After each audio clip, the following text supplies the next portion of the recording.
Welcome, Rink Rats, to Season 3, Episode 23 of the Rink.com's Blackhawks Rinkcast, live from the COVID-19 studios, in the e-learning studios, in the quarantine bubble. Today is Tuesday, September 1st, 2020. I'm your host, Jeff Osborn, infamously known on the Twitter machines as Puck and Hostel. My name is Jeff. It's Hefe, man.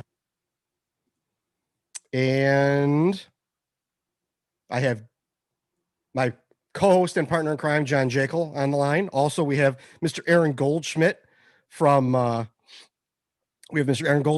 the Rink, Colorado, on the line too. He's going to join us. He likes to come back and talk Blackhawks a little bit. I know he's enjoying this extended Colorado Avalanche run in the playoffs because we haven't had that for the Blackhawks in a while, but he likes to come back home for a little while and talk Blackhawks a little bit for us. So he's like one of those ghoulish guys that hangs around the funeral parlor so he can see corpses.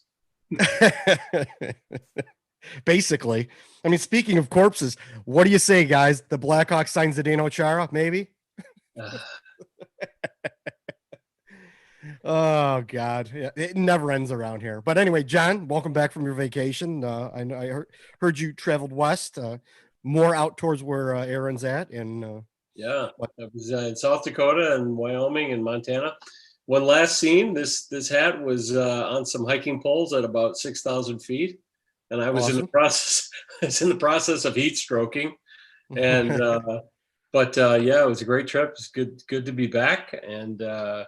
I don't think I missed much, but that's not all right. Really. Nah. You did miss almost Mr. Ray Napientek's vision coming true with the Colorado Avalanche almost getting they could still get knocked out, but right now they're at least yesterday they were coming back. Yeah, one thing I did catch was the production of the Rink Colorado decals, which. Yes. You got one handy, Aaron. Hold it up to the screen because it's pretty cool. I've got one downstairs. I got one. Here we go. They're sweet. There it is. See them? There it is. And we got a new batch of oversized Rink decals. There it is. Right there it is. Look at that. Yep. And I'm actually going to send a care package out. The Rink. I know Aaron started a bracket on the NHL site, but I started one up for the entire rink. I'm going to send out a care package of like some decals, maybe a t-shirt or something from puckhockey.com. That's puckhockey.com. See, puckhockey.com. UCK Slayer shirt. And there it is. Wait a minute. There you go. Puckhockey.com. PUCKHCKY.com. Those are our boys. They got the Slayer shirt. You guys just saw the Slayer shirt that we have. They got all that cool stuff. So I don't want to be an extended commercial because I'll put in a commercial a little later, which tells even more stuff that they have. But visit our boys at puckhockey.com. They've actually been live tweeting games as well, which is kind of new for them. So make sure you follow them on Twitter. But we're really happy with those stickers. I think we gave away like 5 or 10 sticker packs last night during the Avs game, and people were psyched to get them. So we're excited to see people throw them on water bottles and throw them around town. So it's really good. Yeah, it's great. It's great to get that logo out there and for people to support us. And I've got some on my truck. So if you see a black truck riding around the Chicagoland area with Rink stickers on it, that's me. But plus some of our writers have the original batch, the smaller ones. We have some, and we have some smaller and bigger ones. You can see here, the small ones and the big ones. They're pretty cool. I had a proposition for some Blackhawks fans. I've actually got a bunch of swag, including a brand new Blackhawks flag that I thought we could raffle off on the rink. That would be cool. Yeah, I'm open for all of it, especially. Oh, there it is. Yep. Cool. I actually have that flag out in my front yard. It's getting a little, I've had it since 2013. So it's a little bit faded from the sun, but because I kept it out like pretty much the entire summer, 2013 and 15. Maybe I need to send it to you. Well, however we want to do it, but it actually says on the side of the package, you can wrap one entire Alex DeBrincat in this flag. So nice regulation size. Is that Alex DeBrincat before or after he gets traded? It's the Alex DeBrincat body bag. The truthers are going to come out after me for sure. Yeah.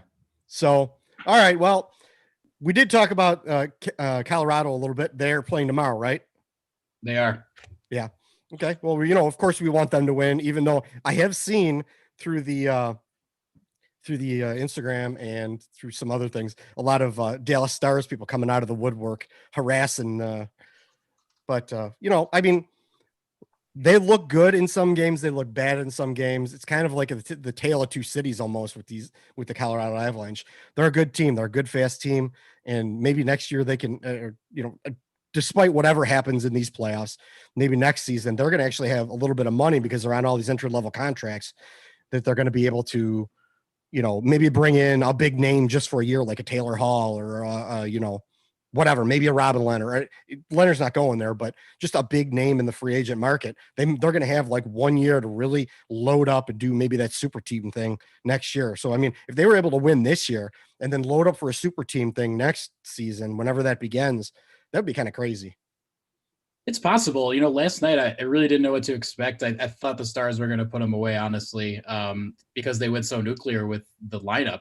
They were starting Michael Hutchinson, who was like, and Dallas was starting Ben Bishop. I didn't understand that one.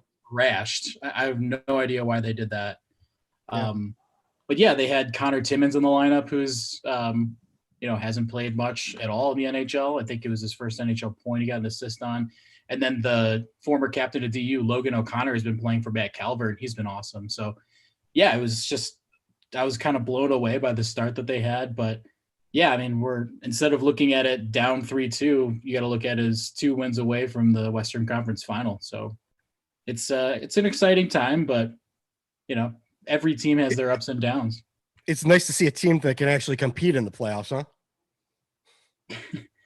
Well, technically Hawks won a round. I'm not going to short them for that, but it wasn't a playoff round. It wasn't the playoffs. Yeah. They won a game. Yeah, they won a game because Corey Crawford stood on his absolute head and did flips and all that other stuff because there was no way they deserved to win that game. But we're going to talk about that a little bit later. I was talking to a friend, actually, and he was saying, if you were Corey Crawford, would you even consider signing in Toronto if they trade Freddie Anderson for a year? If I'm Crawford, I do, because it may be your last chance at a cup. It's not going to be here in Chicago, despite all those, the media and what is he going to say when you get him on a Zoom call and you say, "Hey, Corey, do you want to come back here?" What is he going to say? No, he's going to say, "Yeah, I want to stay with this team. I like these guys." He's going to toe that company line. It could be that because his wife is from Chicago, and he just wants to wind it out here, but there's other factors that come into it, like the agent, the agents make about 10% of what the player makes. And if somebody's coming with a lot more money and there's some kind of nice opportunities off the ice, like endorsements or what have you, or, especially that opportunity to make a real long run in the playoffs, which is far from guaranteed with the Blackhawks next year. There's a lot of variables. I suspect that he's probably still going to sign in Chicago. And I know we're going to talk about the relative intellect of that move one way or the other later. But I suspect he will. But at the same time, I don't think it. This fan base drives me nuts because in addition to the bring back this guy or comparing some prospect to a Hall of Famer that they always do. The other thing is because people talk about it on the internet, it becomes a foregone conclusion. The truth is there's still a long way to go before he's back in Chicago next year. So. Yeah. Well, we'll kind of go down. First of all, I do want to give a little bit of a shout out to Theo Fox. He's a kind of a friend of ours. He actually took over for our other friend, Tyler Cameron, over at Hockey Buzz. We have two. Theo and Tyler. Yeah. And so, well, it's debatable. I mean, we can't really call them friends because I don't think they want to be associated with us. You definitely have more enemies than we have friends. Yeah, right. We have definitely a lot more enemies. But Theo Fox is taking over at Hockey Buzz for Tyler Cameron, who's going to move on and do more of his side stuff. And, of course, we understand that. I've got plenty of side stuff going on. So not side chicks, just side stuff. But, yeah, Theo Fox is taking over there at Hockey Buzz. He's looks like he's doing a good job over there already. He's got his first article up. We want to wish Tyler well. He's going to probably come on and talk some Blackhawks. I'm sure he's going to be itching, kind of like when Jimmy Greenfield, we had him on after he left, kind of itching to talk Blackhawks a little bit. So I'm sure Tyler's going to come on. He said he's, more than willing to come on. I had tried to get him on a couple times recently, but just schedules didn't line up properly. And, but Theo too, I'm going to probably have Theo come on, get some of these newer voices and stuff, that rational Blackhawks voices to come on and, talk normal about the Blackhawks rather than, talking about signing Zdeno Chara at 40 years old to be paired up with Duncan Keith, who's almost 40 years old. You have 80 years worth of defensemen, old, started to be broke down defensemen. Yeah. So we can battle our way to ninth in the conference next year with Zdeno Chara and Duncan Keith. And I'm sure Chara is really up for that too. Yeah, I mean, he's going to leave the Bruins, who actually had a chance to compete, and even though they didn't, and I will not blame Tuukka Rask, despite that tweet that I put. I don't think it's Rask's fault. If he wanted to leave the bubble because his daughter was sick, let him leave. There's more important things. Because what if your daughter gets sick and dies while you're in the bubble, and probably maybe not even still winning the Stanley Cup, or even if you were going to win the Stanley Cup, that's just it's irrational thought. I thought Blackhawks fans were irrational, but apparently Boston takes the cake. So, but yeah. So anyway, getting into the Blackhawks, what happened? We hadn't recorded since basically the end of July, so it's been about a month. A lot has happened with the Blackhawks. I'm quite frankly very surprised that they've kept the COVID numbers to 0. The bubble has worked. They deserve props. The NHL deserves props for being able to get this as far as they've gotten it, through 2 rounds with no COVID issues. What were your thoughts, John? Oh, well, as I said early on, I thought that they weren't going to make it. I thought that the thing was going to break down because they were going to have rampant COVID. I did too. They pulled it off. I think that so far, yeah, they pulled it off so far. It could go off the rails, but it's good. It's looking good. It doesn't look like it's gonna. I think they made the wise move in moving it to Canada. I think if they'd have tried to do it in the United States, we'd be having an entirely different conversation right now. But they made the wise move in doing that. I think that the arena experience that they tried to approximate has been kind of dopey and kind of goofy and silly. And but the bottom line is it just kind of proves that it's all about the game. It's all about what happens on the ice. And I really didn't, the fake cheers and the cardboard cutouts in the stands. I didn't even notice it at times. I was just, so glued to the games. And so kudos to the league that they were able to do this. I mean, because it didn't, the odds seemed pretty wrong at first. Yeah. Aaron, what do you think? I can't lie. I absolutely loved waking up at 9:00 and being at work at home and, having 5 or 6 straight hockey games on. I loved it. It was great for the fan.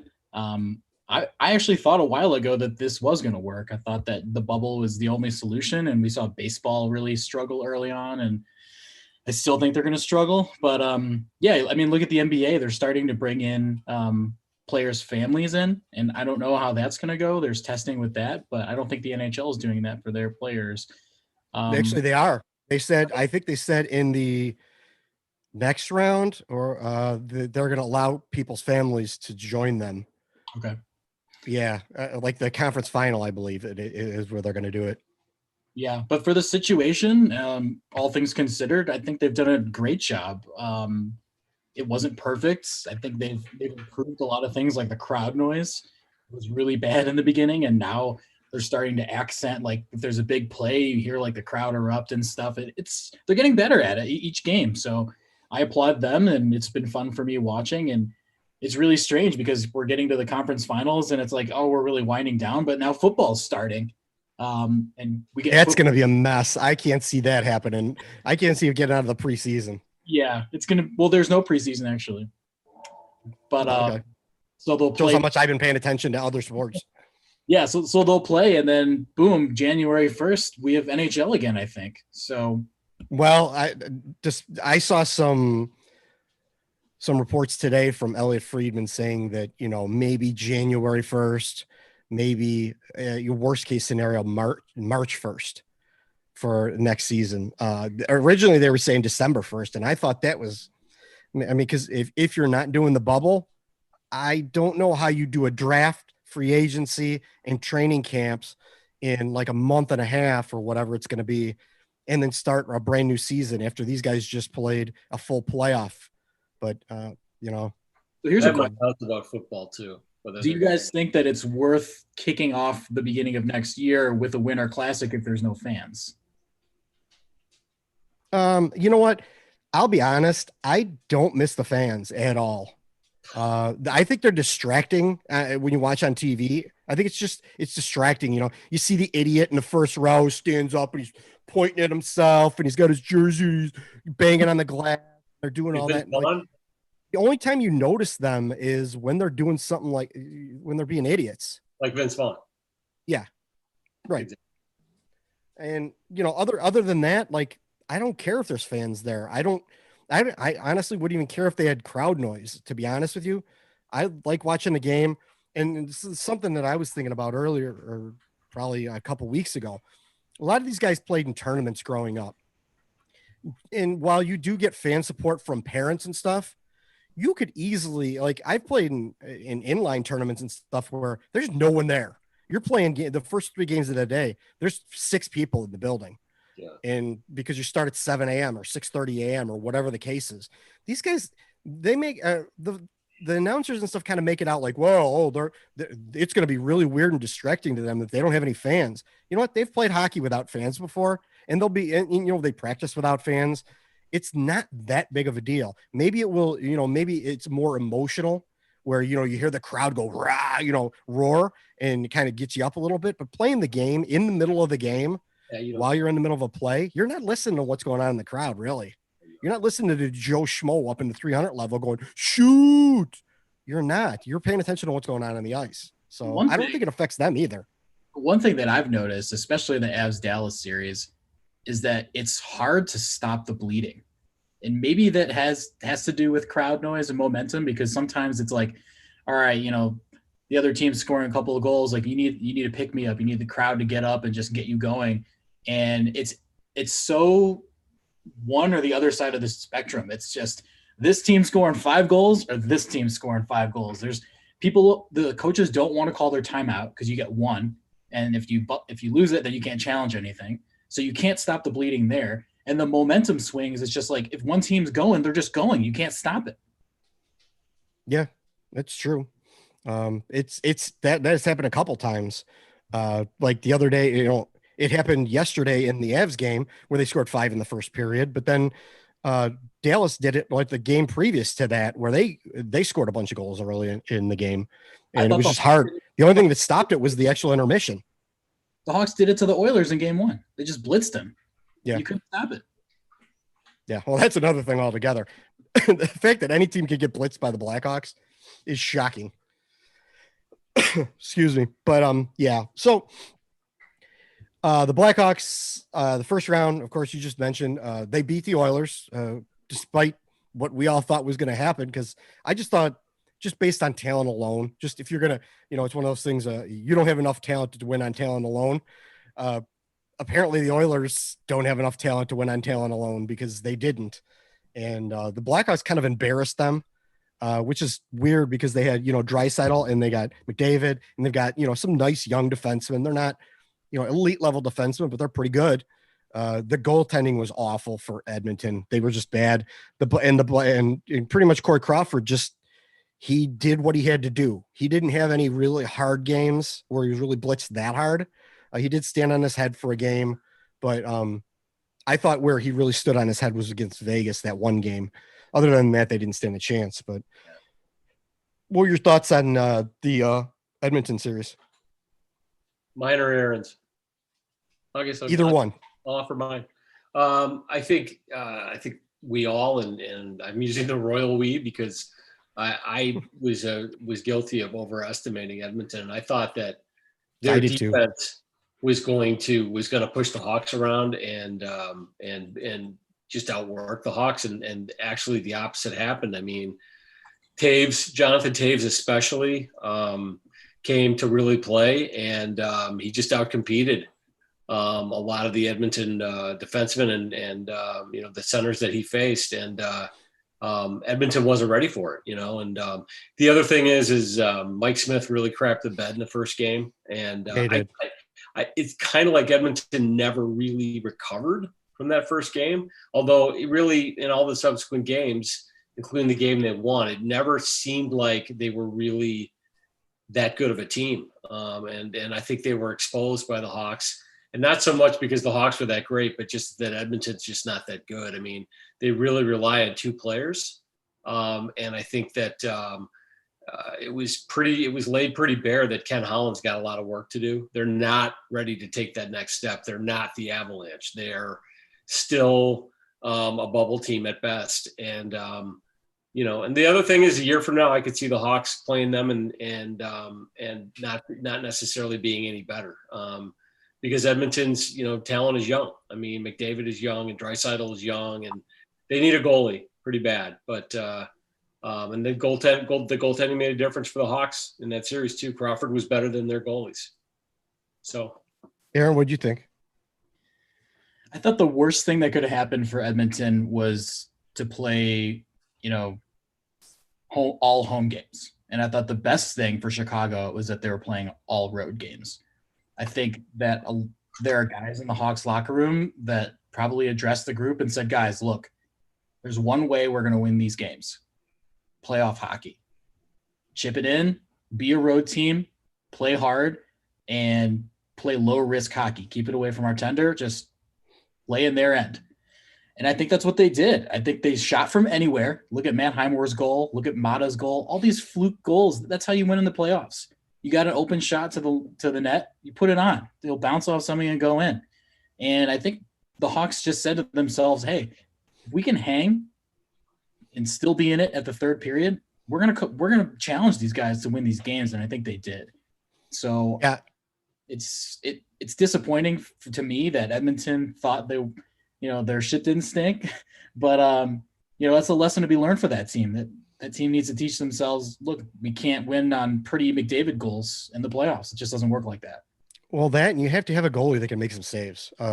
This fallacy that you can go out there and get a $2 million goalie like Mike Smith, like Mikko Koskinen, or, Brian Elliott, or those guys, you can just throw them in there and they'll hold you in the game. It's not so. If you don't have a strong team that can, hold an opponent to under 25 shots a game, well, then when you get to the playoffs, you're going to not be in the playoffs for very long. And that goes to what, the Blackhawks are going to have coming up next year when all these people are like, oh, you could just go out and get any goalie off there, Anton Hudobin or whatever. Like, no, not necessarily. You need a goalie that can steal you some games. And Mike Smith wasn't stealing you any games. Neither was Koskinen. Like, they were not stealing anybody any games. And Corey Crawford can steal you a game. Even though he's, older and injury prone and all the things that we, outlined, he was not having a great series up until he, stole one game in Edmonton. And against Vegas, he wasn't really having a wonderful series. He was having an average series until he stole that one game where he was just standing on his head, making 50 something saves. That's what he had to do for them to win a game. And even then they barely win that game. I mean, they won it,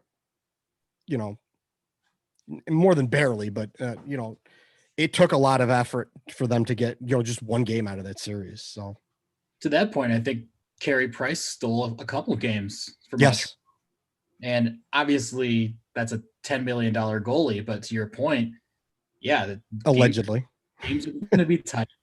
And sometimes you need goaltenders to step up like that. 1-0. I think in the playoffs, you really do. I mean, we see it year after year. I mean, the tenor of the games changes, becomes a lot more physical. The refs swallow their whistles, and goaltending becomes a lot more important.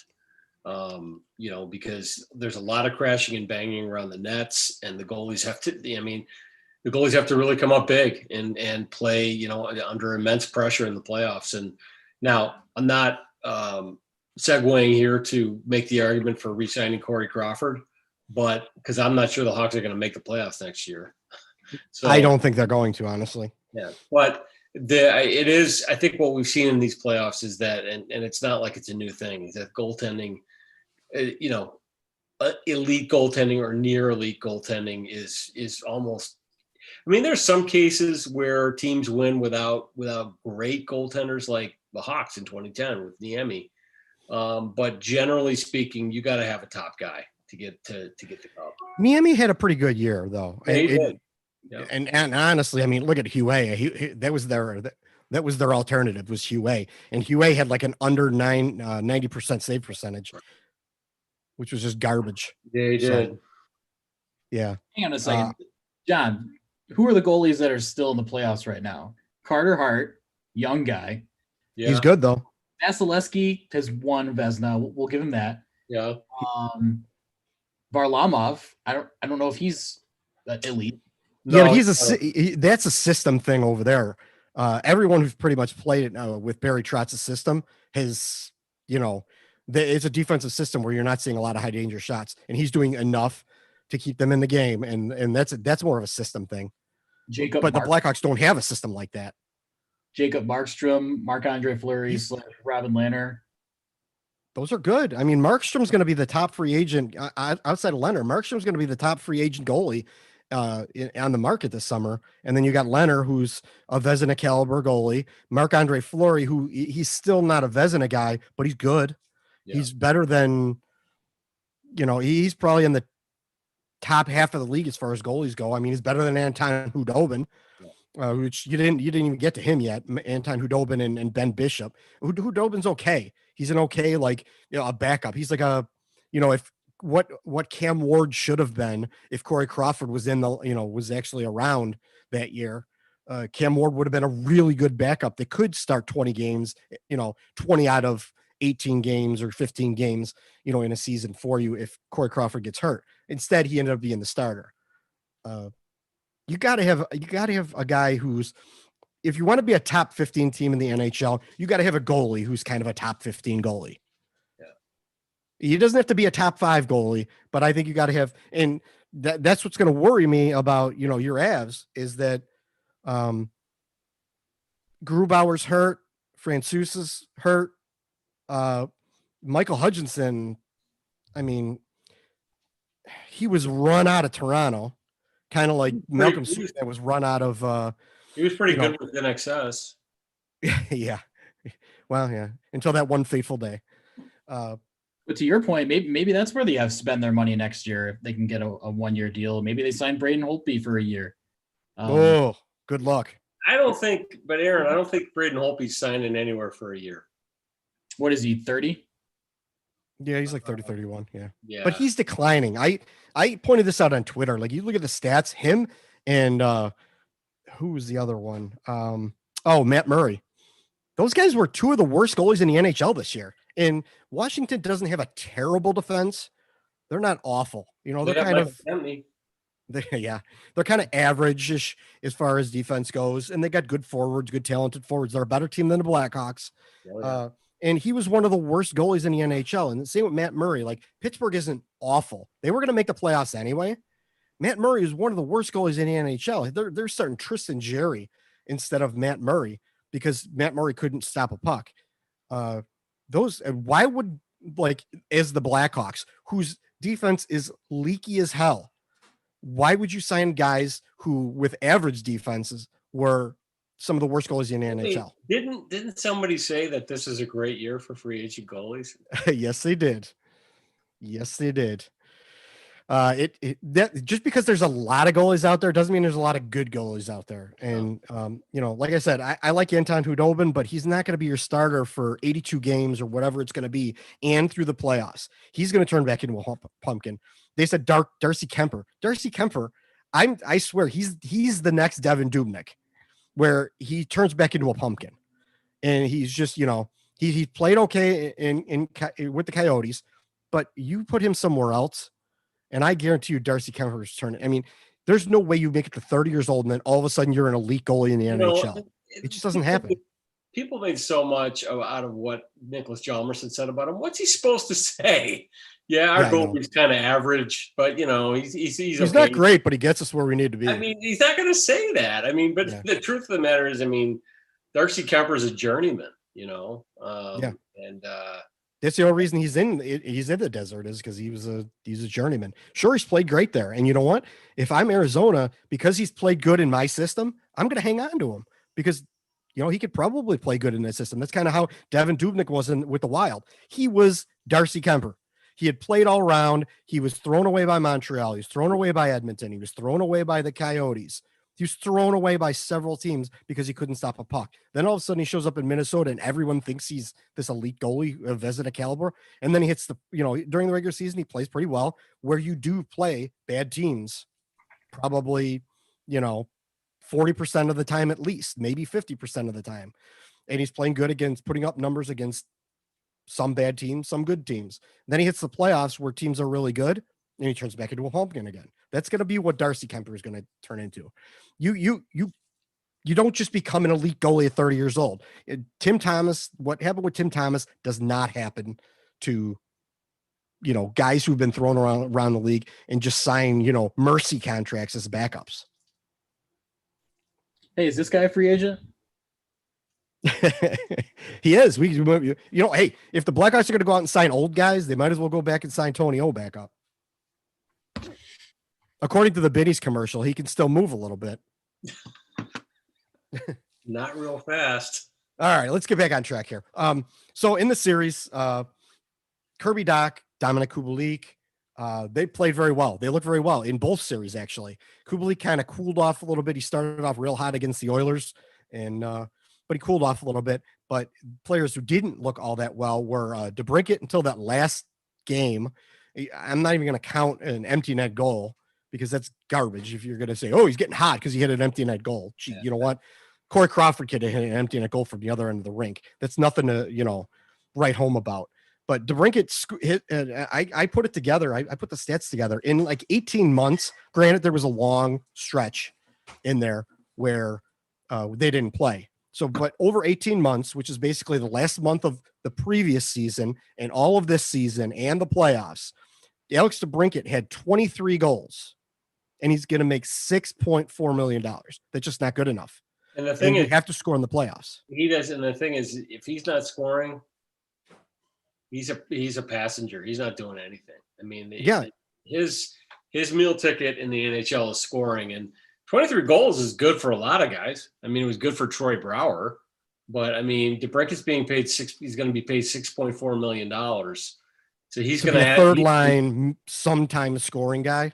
Yeah. He's going to really need to dial it up, or it's going to be yet another case of Stan Bowman, pulling the trigger way too early on big money for one of his guys. And, it's a contract that the Blackhawks are going to regret. He's going to have to turn it around. And I think it's the answer to it is they really need a legitimate second line center to get him the puck. And it doesn't look like Strome is that guy. I think it still remains to be seen if Dach ends up at center or a wing, I think he's going to end up, I think they're going to continue to just force him into that center role because they don't have any other choices. Yeah, no, I know. But 15% of the faceoff dot isn't going to cut it, and he'll probably get better. The question is how much better he'll get. Yeah. I was impressed with Kirby Dach. Like he looked confident. He looked like, hey, I've kind of, and I kind of mentioned this. I was kind of mentioning this to my son. I was having a conversation with him. I said, sports are hard, da, da, da, da. I was giving him the whole fatherly talk. Like, sports are hard. You can't just jump in and you're just good at it all of a sudden. Like you're going to have to go in there. You're going to have to learn things. You have to learn how the game is played, all that, the rules. And then after a while, you're going to get to a point where things are just going to come natural and you're going to understand it. And that switch is going to flip and you're going to just start doing things without actually really having to think about them. And that's kind of what it looked like with Kirby Dach is like during the regular season, he was feeling it out. What's it going to be like to play against these guys? Even though he had a good season, and he was only 18 years old, I'm not knocking him on any of that stuff.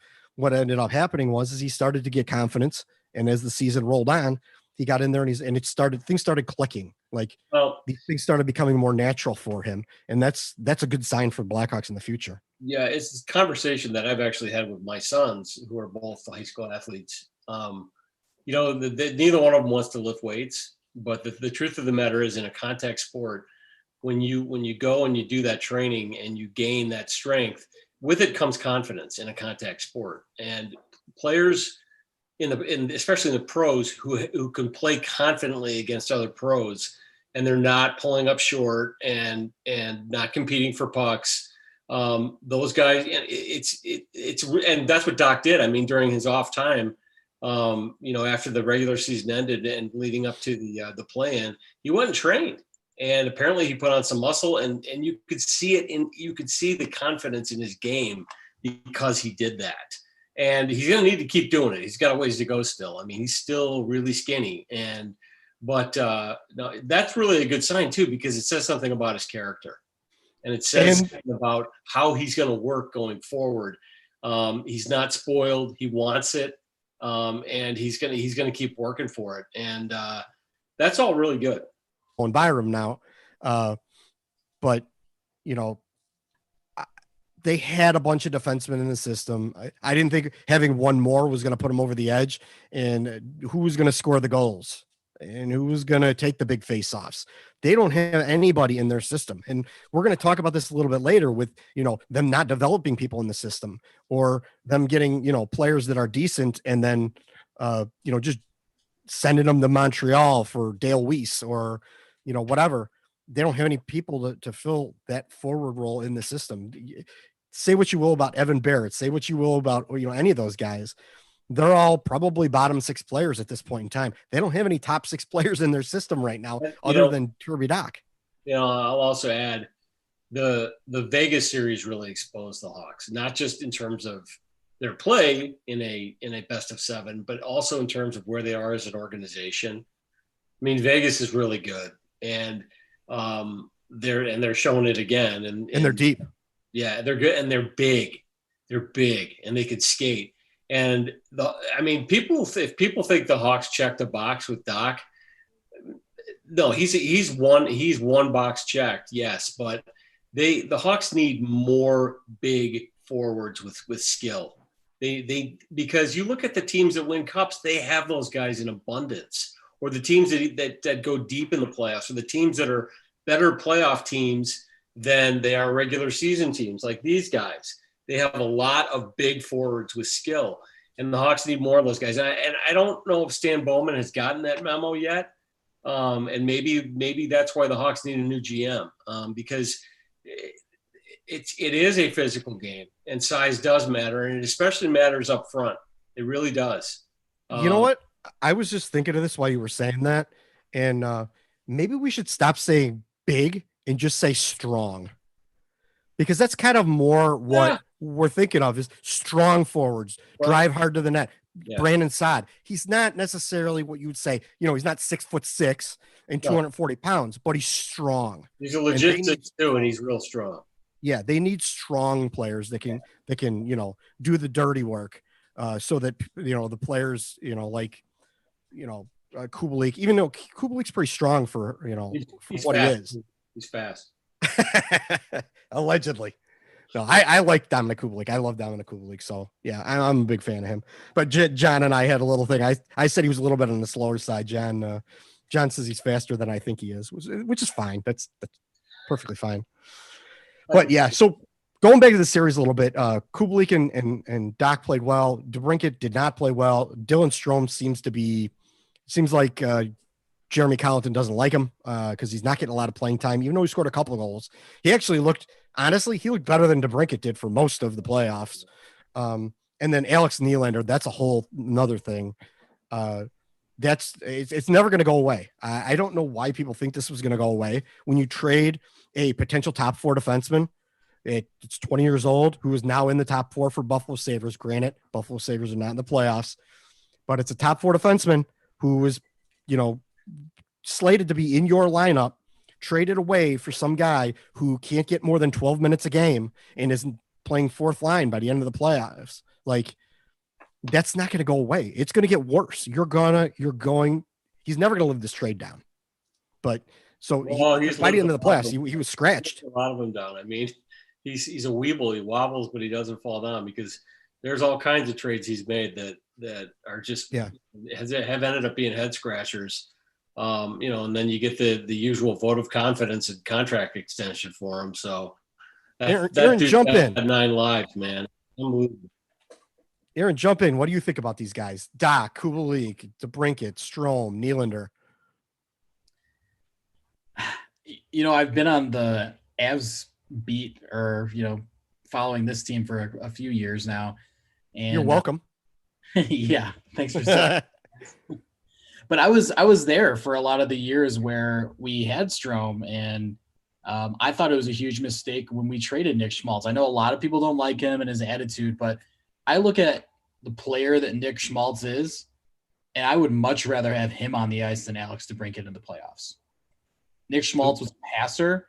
He didn't want to shoot sometimes, and he was frustrated. I guess if you have to choose, yeah. He was a great skater. He distributed the puck really well. He found open guys. I mean, he scored 20 or 25 goals in a regular season.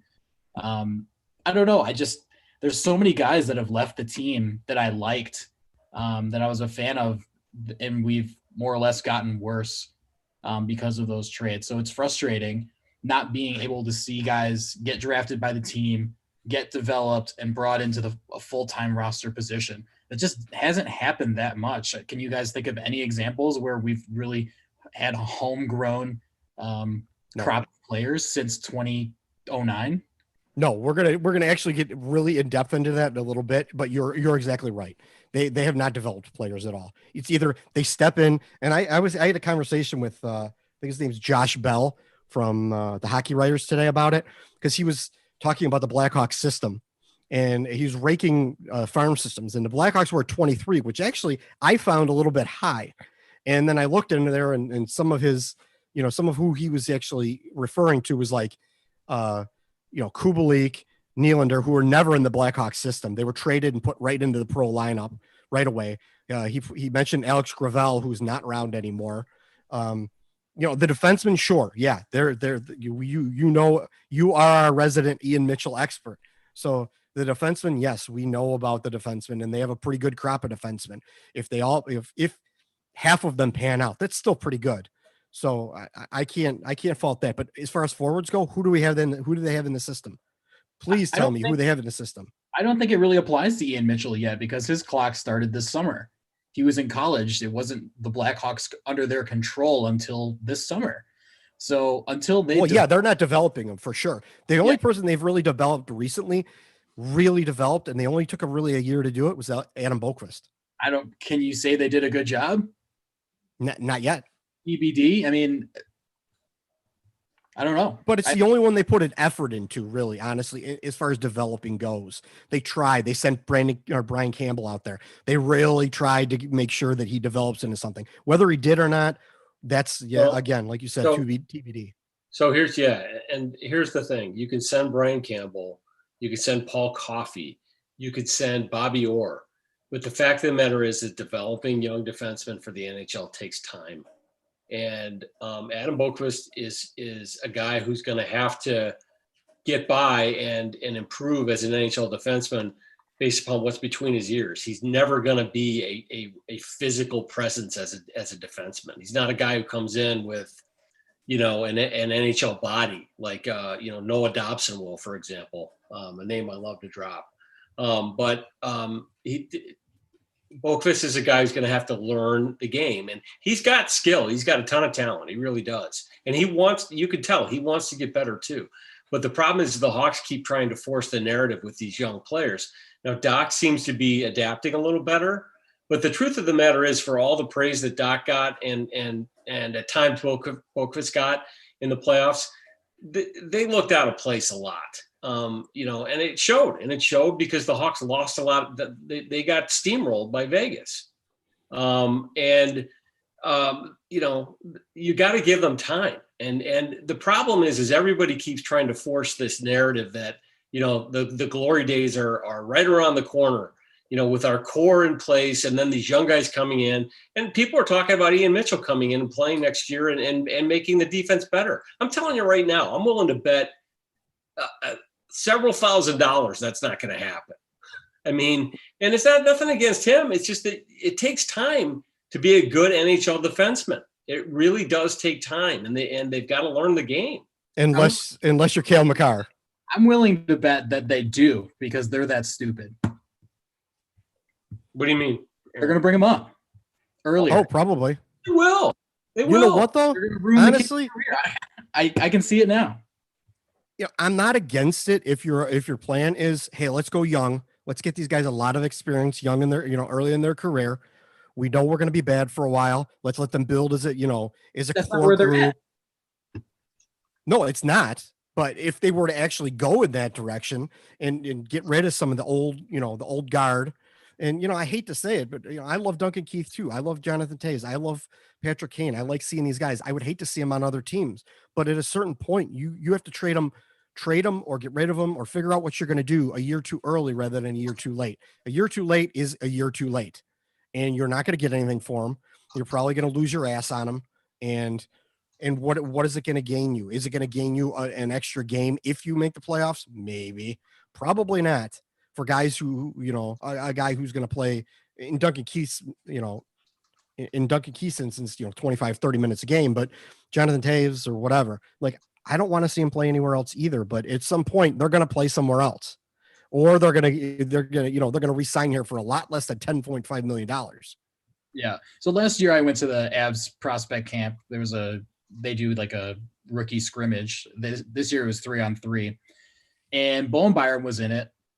Good skater, people were kind of watching him. There's a lot of pressure. He didn't look crazy out of the ordinary good, but just okay. It wasn't a great showcase for him. But yeah, it's like after that happened and there was training camp and he was there, they just said, all right, see you later. Have fun in the WHL. We're not ready for you. So he went to the W, had a slow start, and then heated up towards the end. And now he's in the bubble. He's getting really good experience. We'll see you when we see you. That's the same thing with Alex Newhook. He's in college. Let him develop, do their own thing, no rush. And I think Sakic really likes his players to spend one full year in the AHL playing for the Eagles, get a couple call-ups here and there, but we'll see you when we see you. We don't need you to win. Right. See, that's the problem, Aaron. That's the distinction. The Hawks desperately are counting on these guys to fulfill their narrative that they're selling to fans. That prosperity is right around the corner, that they're in it to win it every year, and they're not. Their core is getting older. All for one. And the young guys are not coming along fast enough to fulfill it. And if the Hawks, I don't know, sometimes I think the Hawks themselves believe it. I think they've deluded themselves.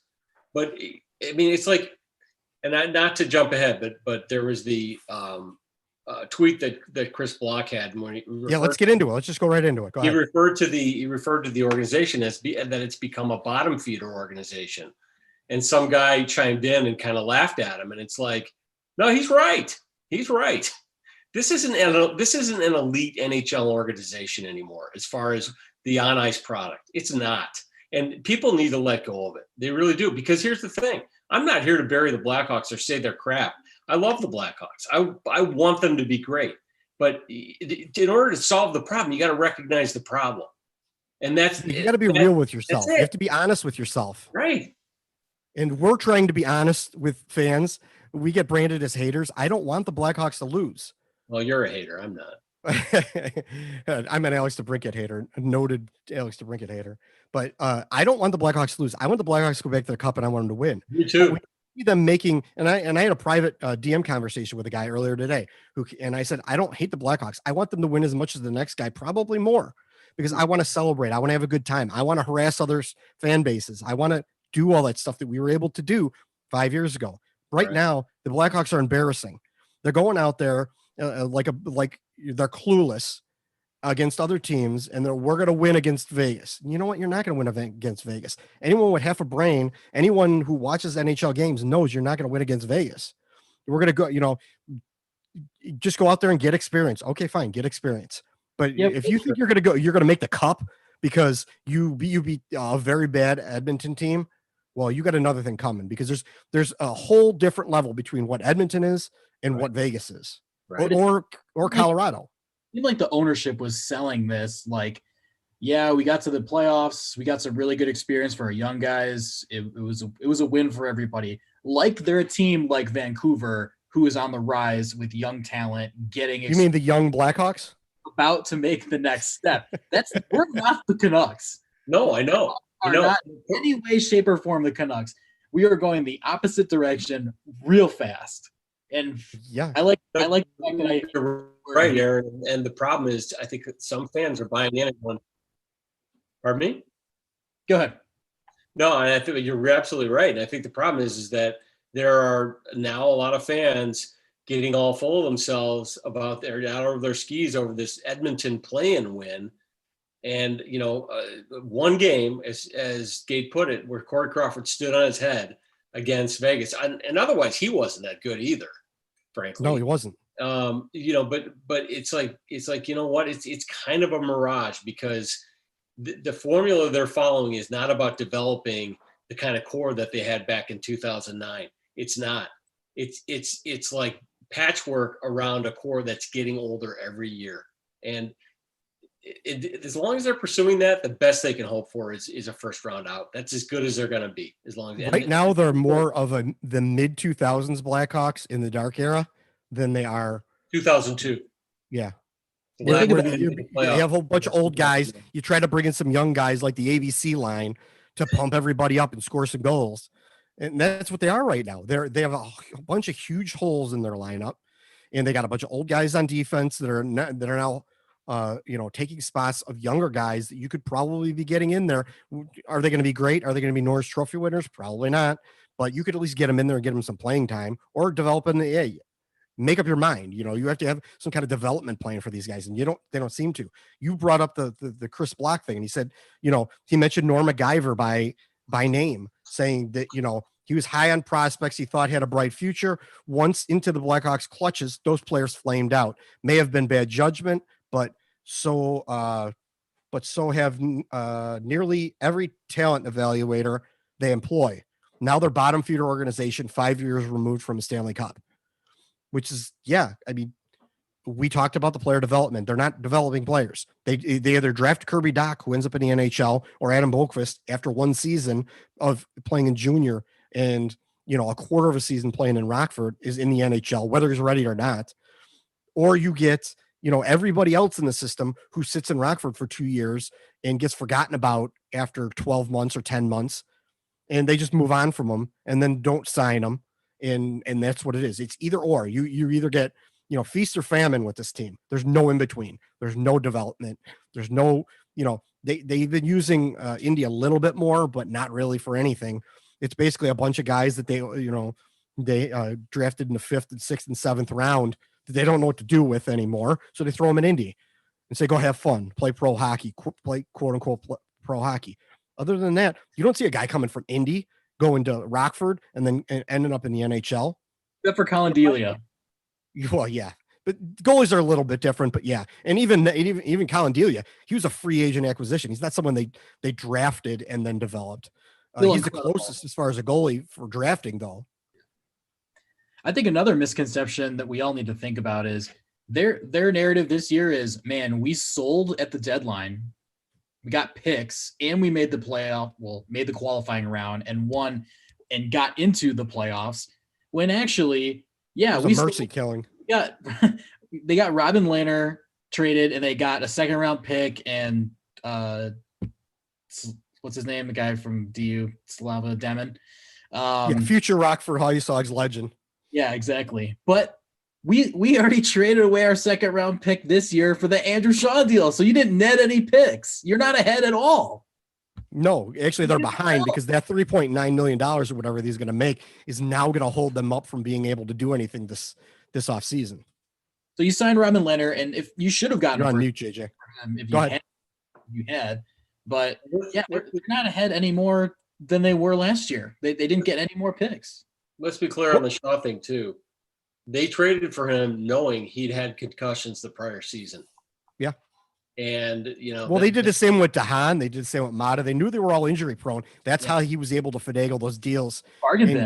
For the return on those deals was not a lot of stuff. I kind of pointed that out. Are we going to talk about Maatta now? We are. Let's finish the Chris Black thing. But yeah, he kind of went through the system and he said what we've said all along, which is basically who has come through the Blackhawks system and been developed and then made the NHL and made an impact. No one. No defensemen have been developed up until now. Adam Boqvist coming in, and that again is debatable. But what defenseman has been, brought through the system and developed and made it in the NHL? Maybe Trevor Van Riemsdyk, but he wasn't really developed.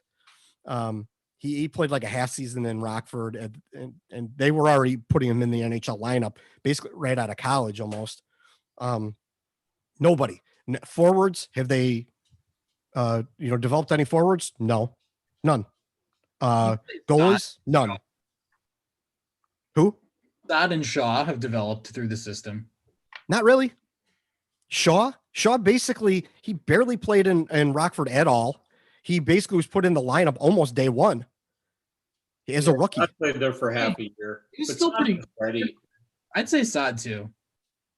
I don't consider that development though. You play for 4 months in the AHL. I don't consider that development. I consider that just a stop until you can find someplace to put him in the lineup. Basically, it's all or nothing. It's feast or famine. Yeah. You don't see Brandon Saad playing a season and a half in Rockford and then coming up. That's not really what's going on here. The question is, what players have we developed in Rockford who are full-time NHL Blackhawks now? None. Although you have, Philip Deneau, who's a full-time Montreal Canadian. That's a damn shame. Yeah. Tell me he wouldn't look good in the Blackhawks as like a third-line center. Never gave him a shot. Great. No, they didn't give him a shot. They hung on to they hung on to Marcus Kruger probably a little too long because he got injured, and Deneau could have been a better version of Marcus Kruger because he could actually score and play offense. He could have been a little bit better version of Marcus Kruger, and they sent him for Dale Weiss and Thomas Fleischman, 2 fourth-line players. It almost seems like they overcorrected from the guys that they drafted before. Jack Skilly, Kyle Beach, Dylan Olsen, these like top 10 picks. Mark McNeil. Yeah, they brought him into the NHL quickly and they burned out. And they're like, okay, well, we just have to have them in Rockford forever. And then they drafted these other guys like McNeil and Philip Deneau and other guys, and they never brought them up. So it's like you screwed up all of those guys' careers. You have to have something in the middle where it's like you get a few years here and you have to keep promoting these guys and making sure there's always a carrot in front of them instead of just letting them sit there and Mark McNeil gets 50 or 60 points in a year and they're like, no, we're not going to call you up for another 3 years. It doesn't make sense. You have to give him incentives. Or have a plan, which they don't seem to have. Well, to me, it's kind of a chicken or the egg thing because I don't think that Bowman's drafted that well either. I mean, I think. Oh, really? I thought all these people were telling us that Stan Bowman is drafted extremely well. Yeah, but those people are idiots. Like Kirby Dach was gift wrapped and handed to them. Well, yeah, I mean, you can't miss with a number 3 overall. If you miss with a number 3 overall, tell Dan Barker that. but I think that I just feel like it there may be a development issue, but I think there also may be an amateur scouting issue. And it just seems like Bowman always goes for the same type of players that I think they have longer odds of succeeding because they're physically deficient. I mean, they're guys who clearly are talented and can make plays at lower levels where you could get away with that more if you're a smaller player. sometimes it works out and sometimes it doesn't, but probably the one guy who's the best example of somebody that Bowman drafted who came to the NHL ready to play in the NHL was Brandon Saad. And he's a physical specimen, So but they were handed him, and they were handed him too, because it was like a second round pick. So many people passed him over as well. The entire NHL passed him over. That was a good pick. I mean, I think he hasn't turned out to be the next Marian Hossa, which is just. I had a Twitter conversation with somebody about that. I mean, and that was Pierre Maguire running his mouth, way back when. He's not. That's so. It was so unfair to Saad to make that comparison. Yeah. But he is a really good two-way forward who can play in your top six, and he can score some goals, and he can play any way you want to play. I mean, they need more guys like him, honestly. So anyway, to this day, I still will say the biggest miss, in my opinion, in the Bowman era has been not drafting Jake Ottinger at 26, trading back and drafting Henry Jokiharju.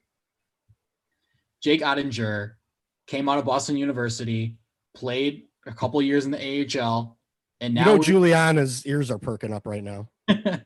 And where's he right now? In the bubble, sitting on the bench with the Dallas Stars, and he's going to be their starting goaltender probably next year. And you know what would have lined up perfectly? Corey Crawford moving on and Jake Ottinger taking the net. That's a team with a plan in net where you have to forecast forward what it's going to, how long is it going to take to develop a player and make that fit in. The Blackhawks haven't done any of that. Wooter Peters and Alex Gravel are the goalies that they've drafted recently. And then the kid, Dominik Bassey, who knows, maybe in 4 years, he might, they might be able to bring him in the system, but is he going to be the starter for the Chicago Blackhawks in 4 years? I don't think so. Aaron, they test them somewhere, but yeah. Aaron, go ahead. I was gonna say you got a better chance that Tommy Aubin is their their starting goalie coming up in the next three seasons.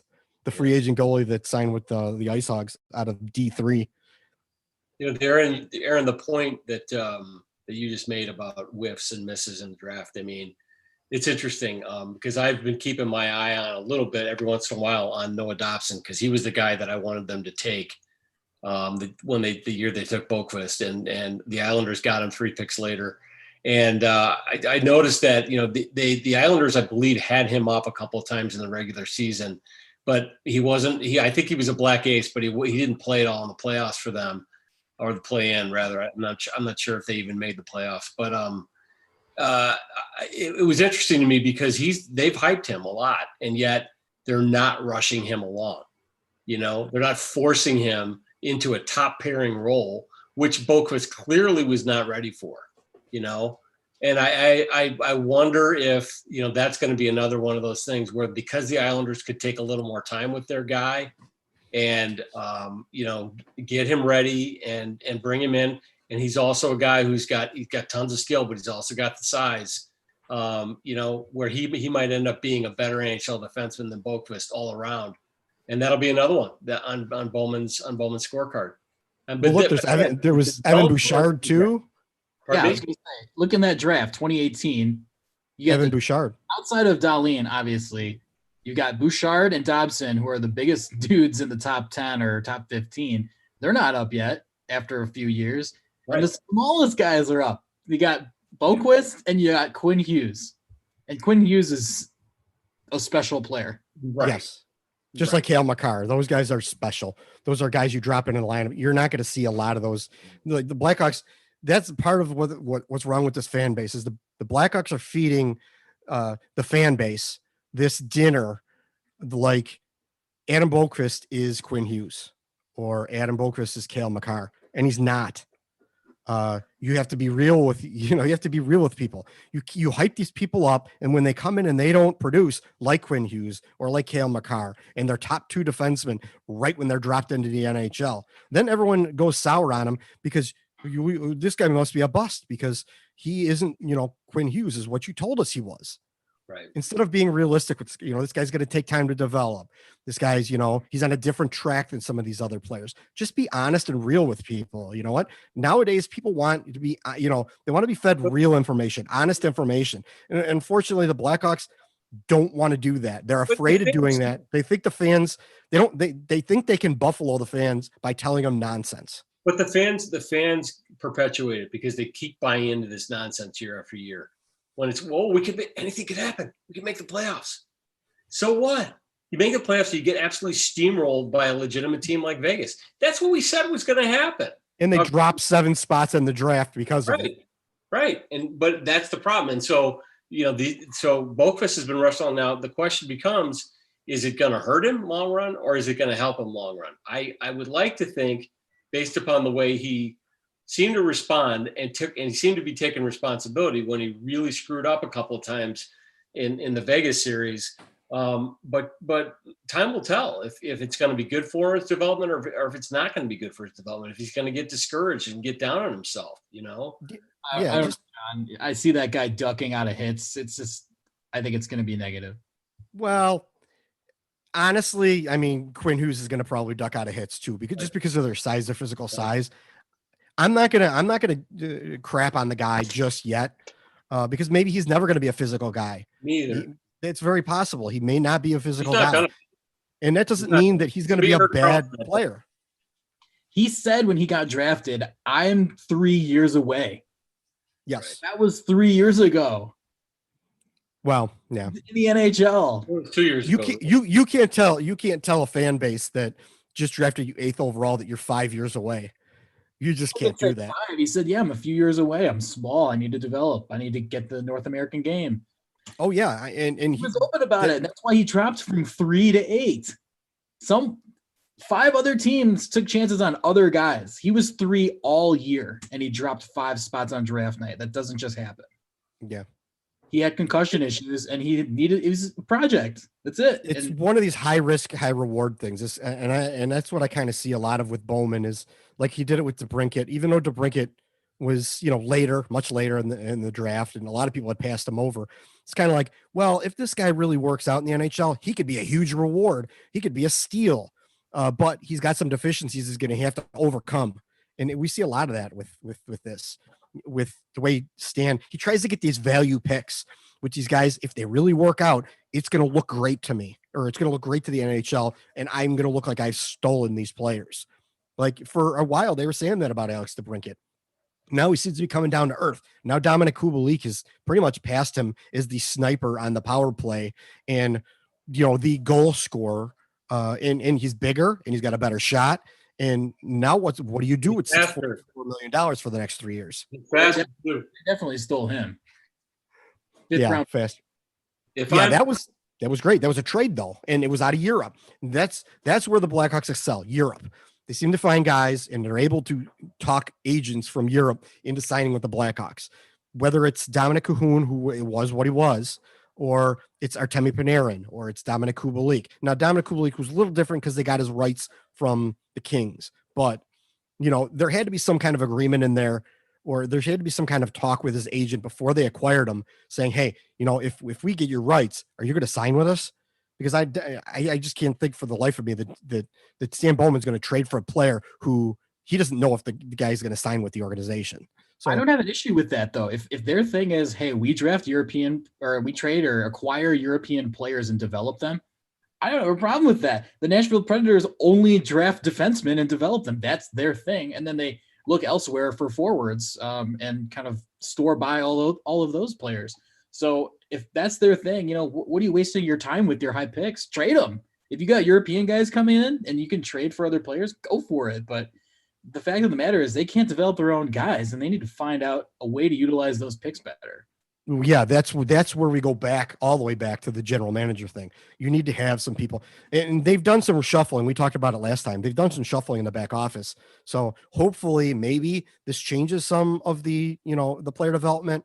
I'm not too optimistic, but they see something somewhere where they're deficient. They had to rearrange things a little bit, and they need to be able to develop players. I would want to see, again, I say it over and over and over again. I would like to see a guy like Mark Hunter come in, be a GM that is known for developing young players. The Blackhawks, if they want to be successful and they want to go back to be able to win Stanley Cups, they're going to have to be able to develop young players, whether it's through, Indy, into Rockford, into, the Blackhawks system. It can't just be, we drafted you 12 months ago. Now we're throwing you into the pro lineup, and maybe you're going to do all right. Maybe you're going to be Adam Boqvist your first year and you're going to have a lot of growing pains. We don't know. You can just kind of just throw you out there and throw you to the wolves, and either you learn or you get eaten by the wolves.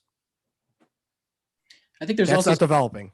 I think there's also something to be said for, if you don't like what the board's giving you, trade down. Another team might like that pick. There's nothing wrong with that. If you have that's what happened with Ottinger. I don't think so, though. I mean, like, they knew that their guy was Yoki Haru, and they knew the next guy wasn't going to go, wasn't going to pick Yoki Haru. So that's why they dropped 2 spots. But that's not what I'm talking about. I think they got like a 6th-round pick or 5th-round pick for dropping 2 slots. It wasn't much. But I'm saying, if you have a high 1st-round pick, or if you have a 2nd, get assets, get a few 3rds. Like, if you don't like where you're at, trade down. Don't just miss on the pick because you don't have anyone there. Well, that's their problem, is when they get to the 3rd, 4th round, who do they ever draft that ever equates to anything? Nothing. I mean, you could have 5 3rd-round draft picks, but if you're bad at drafting in the 3rd round or 4th round, what good does it have in those picks? That's their problem, is that they're drafting okay in the 1st round if you're gift wrapped a Kirby Dach or something. But other than that, they're just, they are what they are. Henry Okiharo, I still think he's going to be an okay player in the NHL, but they let him go. And Teuvo, they let him go. And it seems like any decent person any decent player they draft in the 1st round ends up getting traded for something, or to bail them out of some other garbage that they got themselves, some spider web that they got themselves into by, signing guys too long for too much money. And it's the same thing would happen with, Seabrook. It happened with Bickle.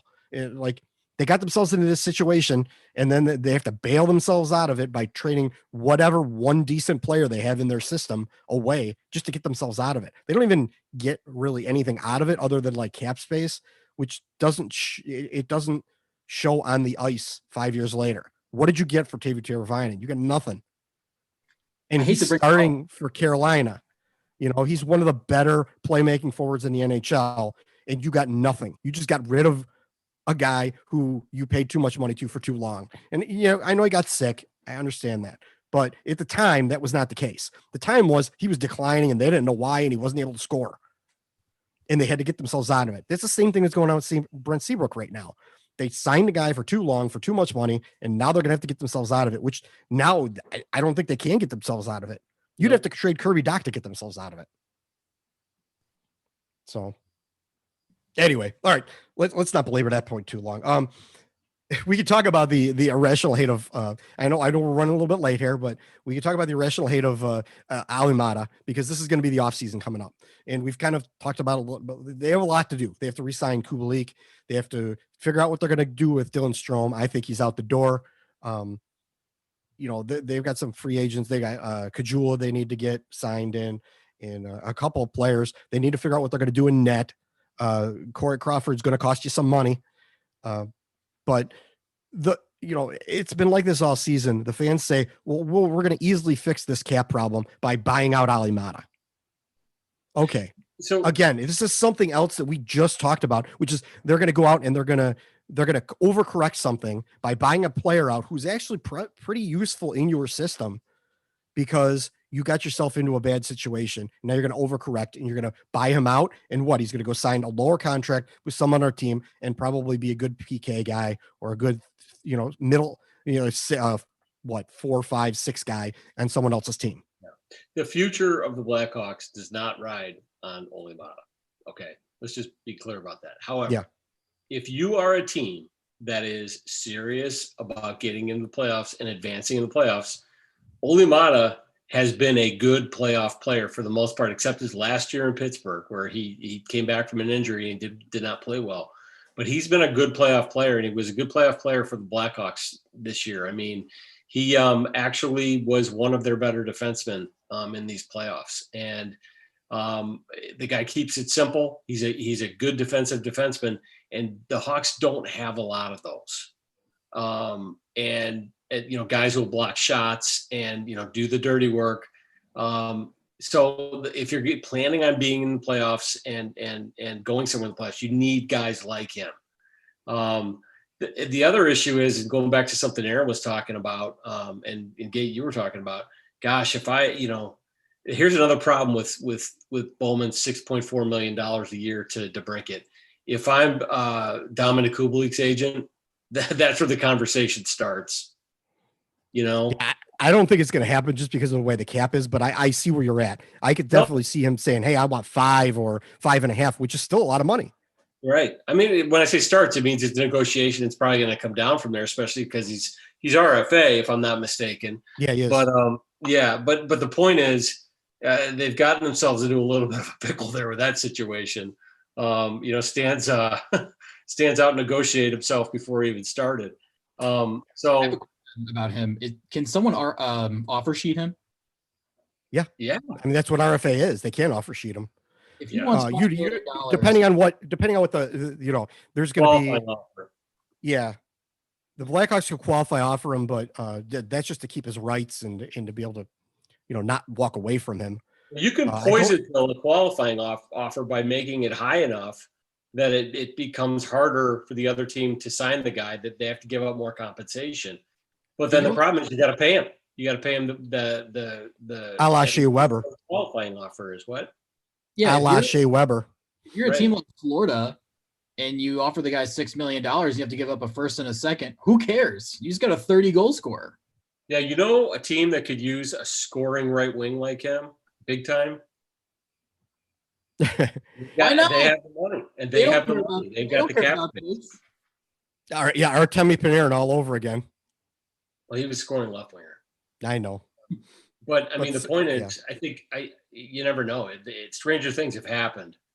That might not be the worst thing to happen for the Hawks if they get a first and a second for him. I mean, obviously you want to build around him, but if you can't afford him right now, take the. And we just talked about how bad they are at drafting.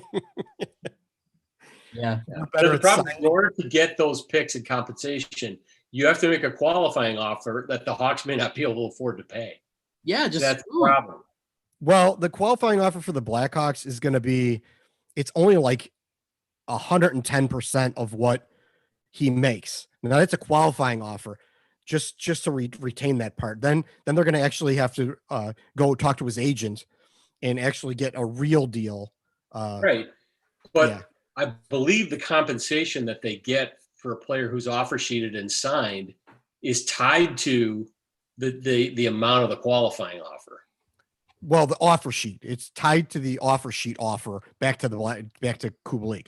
So if Tampa or whoever, we'll just say whoever, we'll just use Tampa Bay as an example. If they come in and say, I want to give him a 3-year deal, $6 million a year, so $18 million, then that is what the compensation is based on that, what his cap hit is per year. So you look up $6 million, whatever that compensation is, that's like a first and a second or something like that. And the team, the team that makes the actual offer sheet has to have their own picks. So let's say the Blackhawks had Dallas as first round pick and they made an offer sheet to a player, but they don't have their own first round pick. They can't do that. The Blackhawks have to have their own first round pick and be able to do that. So it's a little complicated, but it can be done.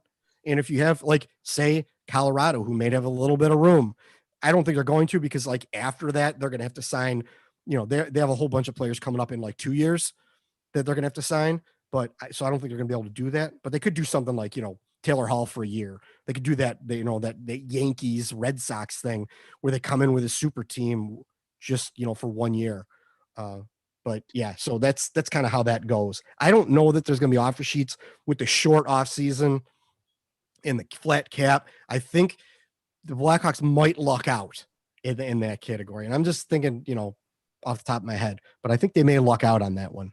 So unfortunately, the salary and what he's going to be worth, they may not luck out on. Yeah. So 2 to 4 million is a second, 4 to 6 million is a first and a third, 6 to 8 million, and this is average salary, $6 to $8 million is a first, a second, and a third, and he's not going to make more than that, so it doesn't matter. So it looks like if the guy makes between 4 and 6 average salary, a first and a third round pick, that's not bad for a 24-year-old goal scorer. You can sign him for 5 years, 30 goal scorer. Why not? Yeah. It depends on the team. Especially if you're a team that drafts, later in the first round. Correct. Say you've got, your first round draft pick is 23. Who cares? Right. Like you get a guy, you're getting better than what you're probably going to get at 23 anyway. And who cares about the third? The third is just a throw in. So I would think that, you're not going to get a 30 goal scorer in the mid 20s. You may, but the chances are a lot lower that you're going to get a 30 goal scorer in the mid 20s of the first round. So if you're a team like, that, wants to win now, has been, went far in the playoffs, you got the 25th overall pick. Sure. It almost reminds me of what Green Bay did to Chicago with Kyle Fuller. They gave him an offer sheet. He's a, decent cornerback. And it put the Bears in a really bad position. And they're like, all right, we either have to sign this guy and spend this money, or he goes to our rival. And they have the money and they don't care. And Green Bay's like, all right, if they sign him, then we put him in an even worse position. So I wouldn't be surprised if somebody within the division puts an offer sheet on them. And, what if Colorado does it? What if St. Louis does it? Someone who has the money. St. Louis is going to need a goal scorer because now Tarasenko hurt his shoulder again. I don't know. It's just those kind of players are pretty hard to find. I mean, we found out Kubalik is the real deal. The guy can score, from inside the circles. He can score at the front of the net. He cleans up trash. He's a great passer. And allegedly he's pretty fast. Those guys don't grow on trees.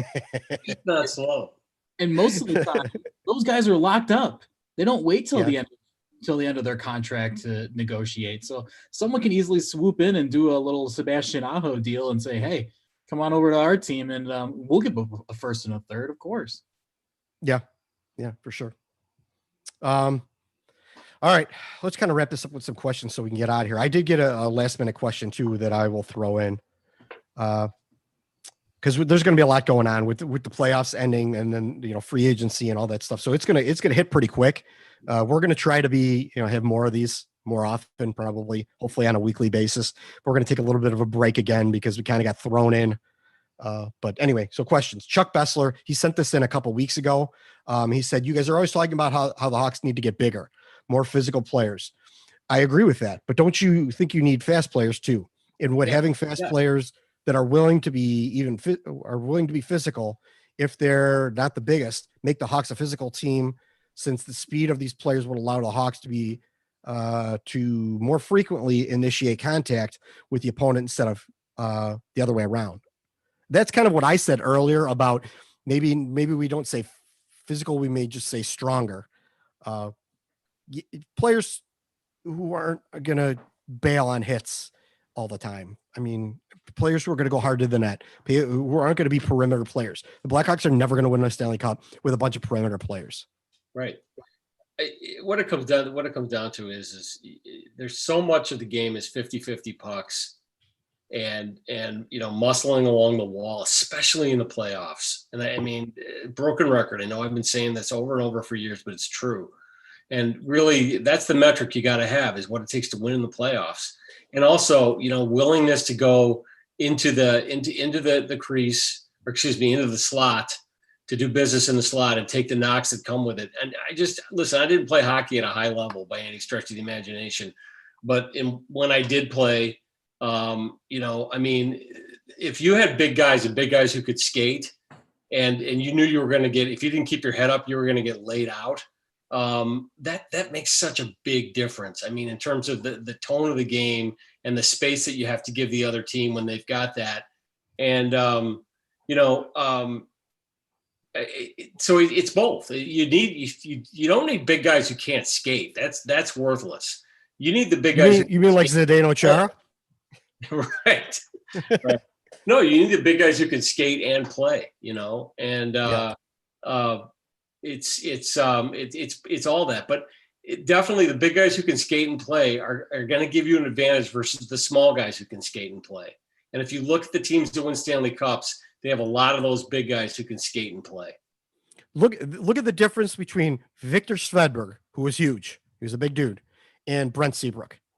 Brent Seabrook was big, strong. He was going to lay you out. He could skate all right in his day. Now, This is not Brent Seabrook today. This is Brent Seabrook 2010, 2013. He could skate. He could hit you. He's not going to shy away. He's going to clear the front of the crease. That's a big, physical, strong player.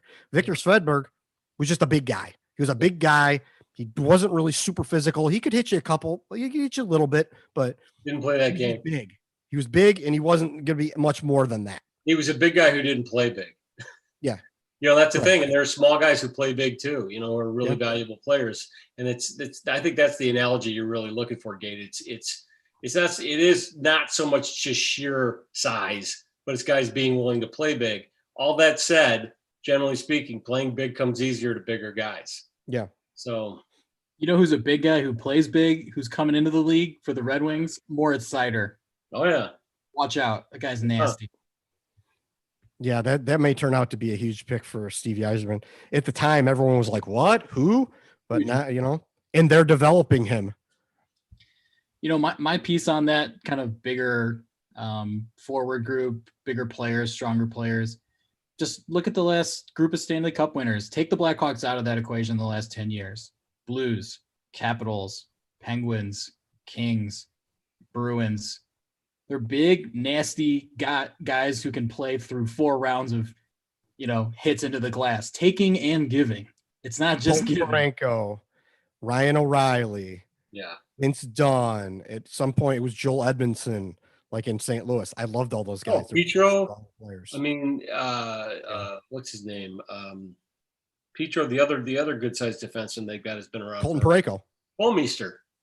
Parayko. They had huge defense, huge, and they were good. You can't be all of one type of player. You need a mix. You need to find that right mix, and the Blackhawks need to find that right mix. You can't just be run and gun. You cannot be the run and shoot offense. The run and shoot offense didn't work in its day. It looked nice, but it never won any Super Bowls. Because when it's the same thing in football, like it just when it came down to that physical play in the playoffs, it just never held up. And it's Aaron, the same way here. Aaron, I will add though that you don't really need to take the Blackhawks out of it. The 2010 Blackhawks had a lot of big guys. That's true. They did. They had Ben Eager, Troy Brouwer, Andrew Ladd, Dustin Byfuglien. Those guys were Matt Walker, Brent Sopel. It's not from Matt Walker. But they had a lot of size up front. They had a lot of physical players. John Madden, not a real big guy, but a guy who was willing to play physically. Oh, I love John Madden. Patrick Sharp, another guy not real big, but he was willing to play physically. Jonathan Taves. So they did it. That's really not an exception, that team. Yeah. Yeah, I love John Madden. John Madden was one of those guys, you just look at him and you're scared of him. Like he could kick my ass at any point in time, and he looks like he's ready to kick my ass at any point in time. That look on his face, like we could probably still hook that up. Yeah. He's tough as hell, tough as nails. And that's what I really liked about John Madden. I was a huge fan of John Madden. I know he's a 4th line player and everything, but he just did all the things you want a 4th line center to do. Yeah. So, yeah. So that Chuck, thanks for sending the question. He sends in some email questions from time to time. Craig Carlson, the guy who corresponds with me a lot on Twitter and Facebook. Assuming the Blackhawks let Strome go and give his money to pay Kubalik, who do you see a 2nd or 3rd line center with Dach, either through trade, free agency, Rockford? Is there someone you'd like to see with the Hawks try at that spot? That's the problem. They don't have a lot of players. And there's, that sucks because they don't have some guy. Philip Kurashev, maybe, I don't know. We don't know. He's a middle 6 forward in Rockford. So what can we realistically expect from him? I don't know. You guys, what do you guys say? I can't. It's the old catch-22. You start buying guys out, but if you got to replace them, you either got to be able to bring guys up from your AHL team who are ready to play, or you're going to have to go out of free agency, and then you've defeated the purpose of buying those guys out.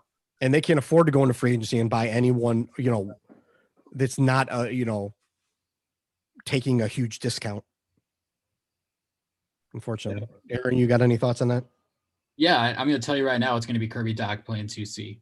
I think Stan Bowman him and says, "Hey, why do I have to have Dylan Strome around if I got Kirby Dach and we think he's ready and et cetera, et cetera." So I say they trade Dylan Strome's rights, and you might be able to get a second round pick. You might be able to get a first round pick. Who knows? A team's desperate for a solid former first round top 5 pick.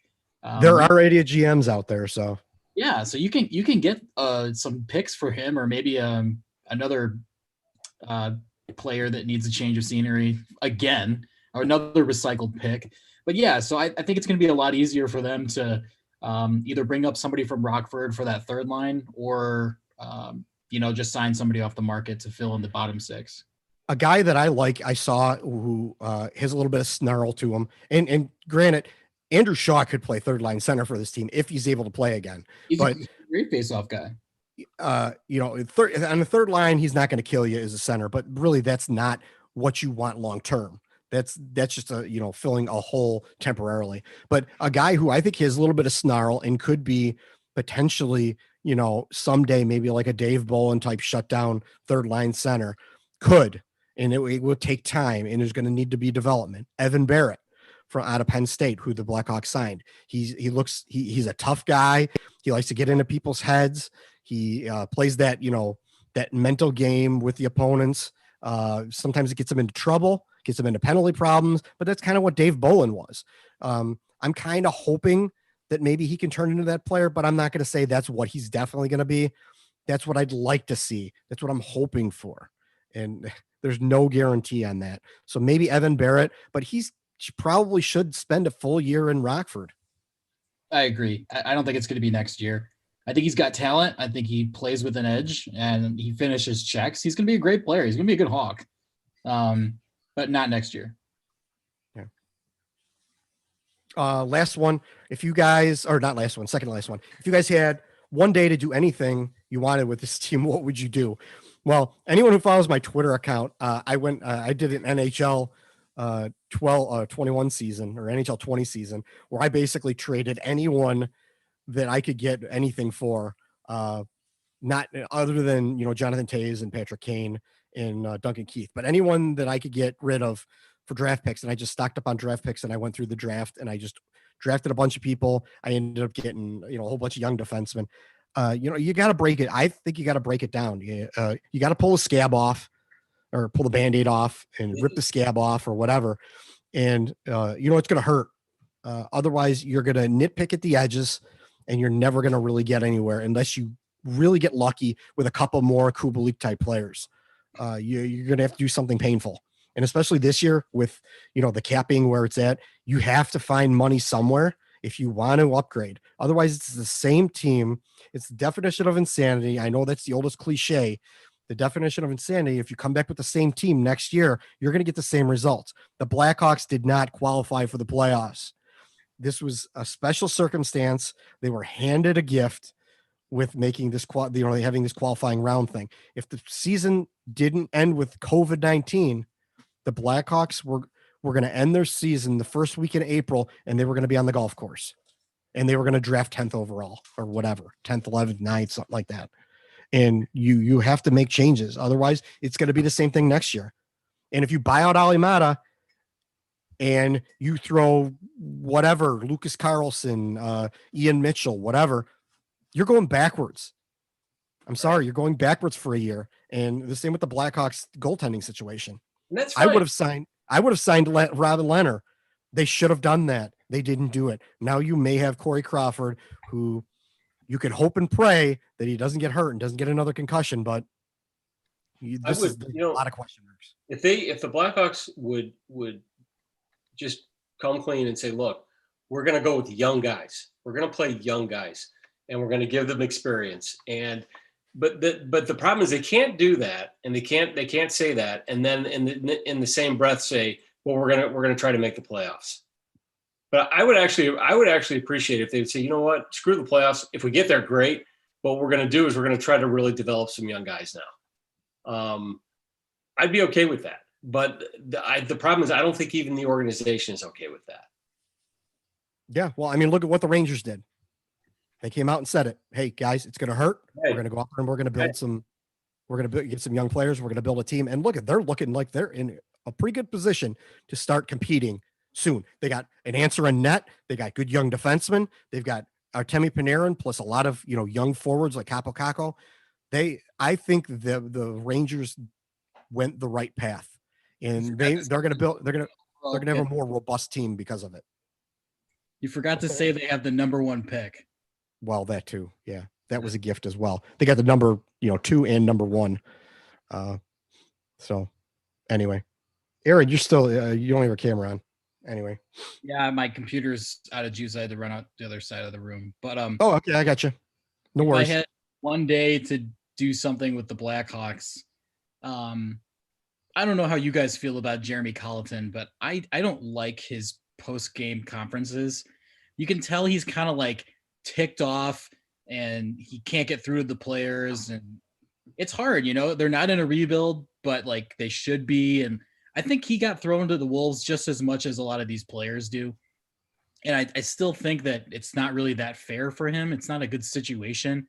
He probably should have still been in Rockford, but I don't know what to do, but I feel like it's just not a good fit for that guy on this team at this moment. And it's almost stunting his growth as a young coach. Like, yeah, he's 35 years old and he's trying to tell, Brent Seabrook what to do. And Brent Seabrook is like, yeah, I'm not going to the bubble. I didn't tell anybody. It just seems like he's not getting that much respect from the old guys. And I don't know how much buy-in he's getting from the young guys because he really wasn't with them for too long, a lot of them in Rockford. So if I could do anything, I would just say, press the reset button on the coaching staff. We talk about the GM all the time.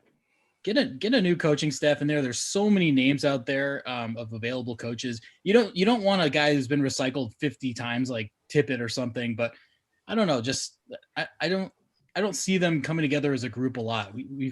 I've heard you guys talk a lot about the separation in the locker room of the really young guys and the really old guys, and I just don't think they have enough of those 25-year-old, not a rookie, but kind of getting into their prime, kind of like what Vegas has. And Brandon Saad. It just doesn't make sense to me with Jeremy Colleton there. It's like these guys aren't rebuilding and they're not motivated to do bigger things. So I'd probably press the reset button on him and his staff. Well, I guarantee you, if you get rid of the GM, you'll get rid of the coach. Yeah. Basically, they're doing what they're doing to Jeremy Colleton and what they did to Adam Boqvist. 1 year of development, and be damned if we're not going to throw you in the NHL and just figure it out on the way. I think it's a lot worse with Jeremy Colleton because guess what? He took over for the second most winningest coach in hockey ever. So, right. Yeah. Agreed. Good luck. Yeah. And he was a fan favorite. So I don't think that was an easy position for him. Not at all. My boy, Billy Terrell, badass Billy Terrell from Twitter, just texted me with like 5 questions. So I'm going to read them all and then we're going to get out of here. He said, how long is Colleton's leash next season? Which we're kind of really talking about anyway. I don't know. I mean, if Stan Bowman's around, I think they're going to keep him around for at least the entire season, unfortunately. He beat Connor. I don't agree with it. Of course he's going to be around. They see that as a win. I'm sorry. I know they do. You're completely right. They do see it as a win, even though they have to pull away the layers and look at it because they got completely outcoached and outclassed in against Vegas. So, yeah. He also said with Pius Suter, do the Hawks buy out Zach Smith, sign Crawford and Kubalik, and even Strome? Is $10 million enough? I think Zach Smith is a possibility because you could lose a Zach Smith. I don't know that it helps you out that much because you're still going to have his cap hit. You're going to still have half of his cap hit on the cap, and he doesn't make that much money where it's only like an extra $1 million. I think the only guy who really would help you out is if you buy out Olli Maatta, but then that we talked about that earlier, it makes the team worse. He actually asked, can they trade Maatta? Sure, you could trade him. I mean, if you pull up his stats, you look at all that stuff, like he's a valuable defenseman, and he doesn't make $7 million a year. He makes $4 million. So yeah, sure. There's a team out there who would want Olli Maatta. I don't know what you get for him, but you could probably trade him. Again, it doesn't make the team any better though. It makes your team worse. So was Zach Smith hurt? I didn't see him out there. Yes. I don't know if he has like a concussion problem or what, but he never even went into camp. So something's up with him. I don't know if it's injury or what, but yeah. So that's that. Given his performance in the playoffs, do you build a team full of sods for the playoffs or DeBrincats? I think you guys all know that answer. I want my Brandon sods. Sorry. Yeah. Give me some Kubaliks and some sods, some guys with some, muscle on them, guys with some size that can, I mean, who's a player who likes to go to the net, but isn't the biggest player in the world? Nathan McKinnon. Yeah. I'm pretty sure he's had a point in every single playoff game. I mean, he's just straight to the net. And he can snipe from the outside. I mean, he's an exceptional player, but that's the kind of players you want. I mean, I want a Nathan McKinnon on the Blackhawks. I want that. Leon Draisaitl, maybe he could score a lot from the perimeter, but you get in the playoffs, he didn't hardly score any. He had like one game where he had a hat trick, but other than that, he didn't do a whole lot against the Blackhawks, who have a pretty leaky defense. And yeah, so I got a question. Yeah. John Jaeckel, is Danny Wirtz good or bad for the Chicago Blackhawks? TBD. Hard to say. Because allegedly he's just kind of holding the seat until they he's a placeholder. I don't know. I don't know if I believe that either. I mean, they're playing their cards close to the vest on this. I think that it's really hard to predict. Which way it's going to go. I find it difficult to believe that they're going to bring somebody in as a president above Bowman after having promoted everybody and apparently they extended Bowman pretty recently, because then you're doing the thing that you're not supposed to do, is you're saddling, the new leader with with a staff that they didn't pick, which the Hawks have been pretty good at actually. But it remains to be seen. I do think that moving McDonough out in the long run is probably a good thing. I think his expiration date had passed. Yep. I think that some of the problems they're dealing with today with regard to the contracts and the no movement clauses, a lot of that goes back to him. His thumbprint was on those. And but we'll see. I don't know. Yeah. I mean, getting McDonough out there was a move in the right direction. They just have to, figure out what they're going to do. And I don't know. I mean, Rocky says that, when Rocky comes out and says that Danny Wirtz isn't going to stick around in that position, I mean, that's something the Blackhawks, I think, say, if that's what they mean. Maybe. I think it would be the other way around. Like they would say, oh, Danny Wirtz is, he's the guy, we've handpicked him, blah, blah, blah. And then, behind the scenes be like, hey, we're still looking for another guy. I think it would be rather, they would lie they would lie and say that he was the guy rather than say, he's not the guy and he's just holding a spot and he's keeping things together until we can figure out what we're going to do. So here's one more for Puck and Hostile. What are the odds? Give me a percentage that the Chicago Blackhawks let Corey Crawford walk and say Colin Dealey is our starting goaltender next year. 5%. If that. I don't think that's it. I don't think they even consider that as an option. But what if somebody comes at Crawford with like 5-6 million a year? Oh, that may be. But then they're going to go out and they're going to sign Cam Ward or whatever. They're going to go out and send another guy to be their starter. They're not going to let Colin Dealey be their starter. They're not going to throw him, a guy with 20 NHL games who, was good in the AHL, but, behind a team with a questionable defense. They're not just going to throw him.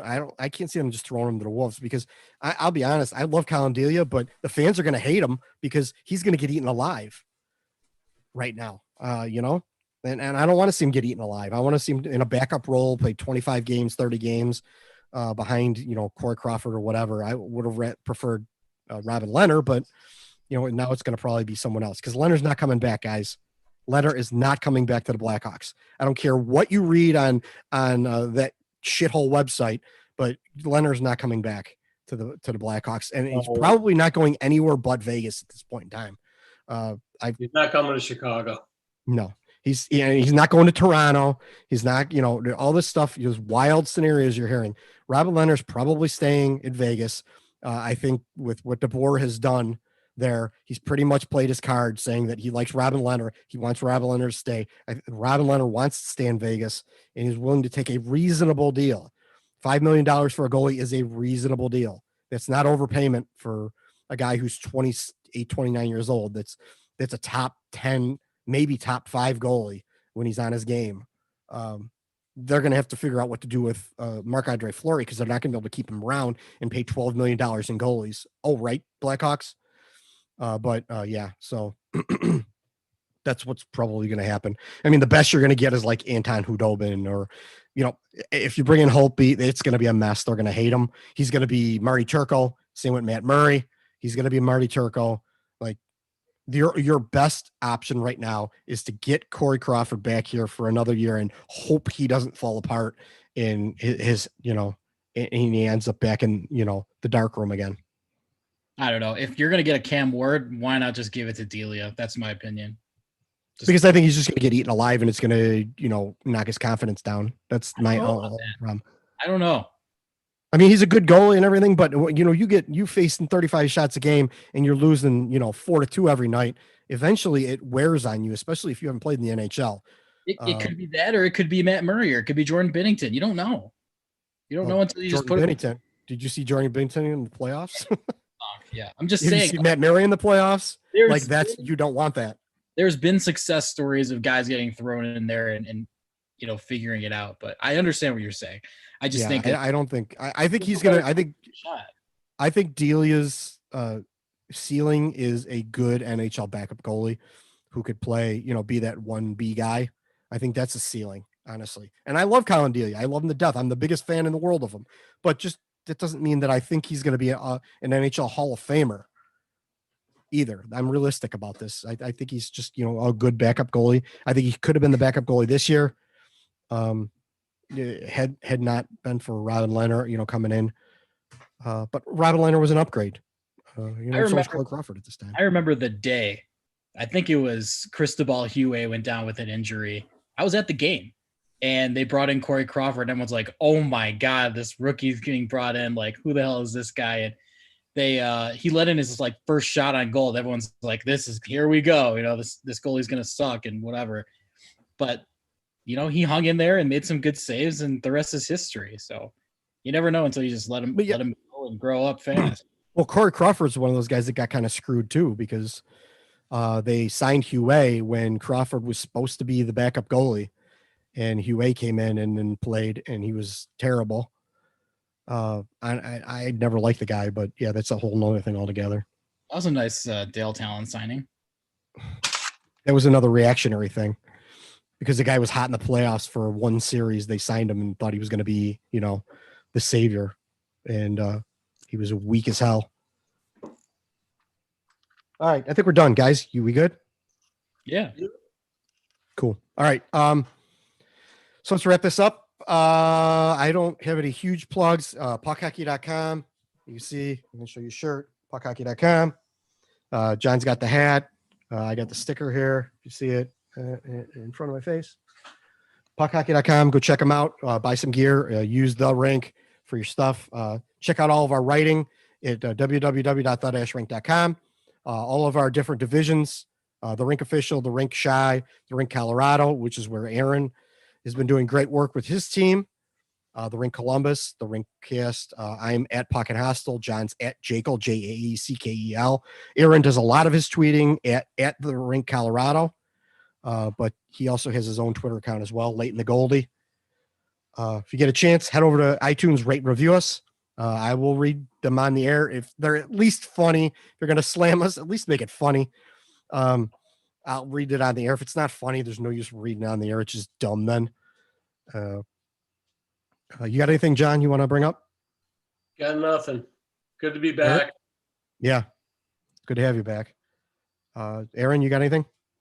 Yeah, just a quick shout out to our team in Colorado, JJ, Lucas, Jess, and Marie. Just so thankful we've built a really awesome team in Colorado a year into this process. And I didn't think it was possible. I was begging these guys not to, not let me cover the Blackhawks anymore, but it's just been a lot of fun kind of building this up from the ground up. And we passed 500 Twitter followers this week. So that was a really cool accomplishment for us.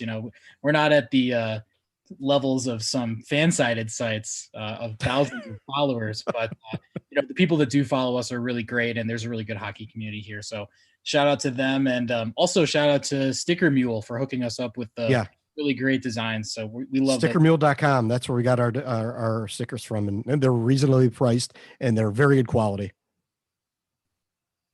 I think I do one plug, and I can't remember if we plugged Andy Campbell or not on our last show. We did. We talked to him last time. We talked about him last time. But go ahead, bring it up. Well, I mean, we were tasked with the challenge of finding a replacement for Mario Tirabassi to provide our coverage in Rockford, and Andy Campbell fell into our lap, and he's a guy who's got a real strong hockey background. He played some in college on the East Coast, and he's a good writer, and he's gonna jump in and be our Rockford guy this year. And I believe his Twitter handle is @ACMID MIDD 13, I believe, but we'll be getting that out there for people to follow Andy, going into this season. Andy Campbell 16, I believe. Close enough. Yeah. You would have figured it out. Yeah, no, he's already got a good head start on things, but Andy's a good dude. We're lucky to have him. But I do want to kind of reverse track a little bit. And Aaron, I want to give you a little bit of credit. You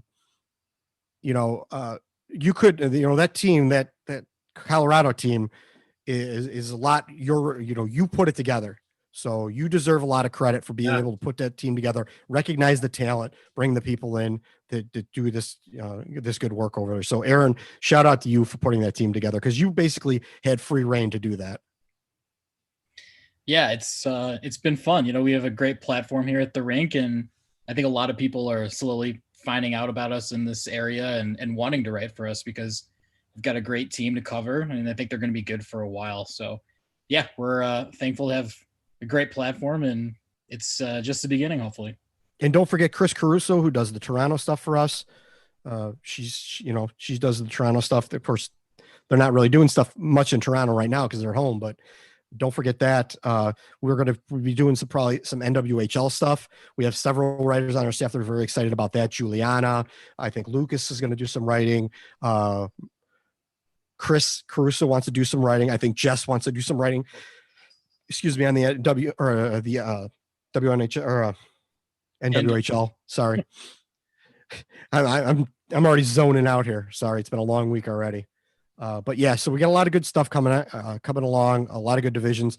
Hey, we're an independent website, so you know what? We're put together with people wanting to spend their free time doing this stuff, and we really appreciate the work they put in. So all of them, everyone, the work they put in on this stuff. So I think it's it, guys. Right?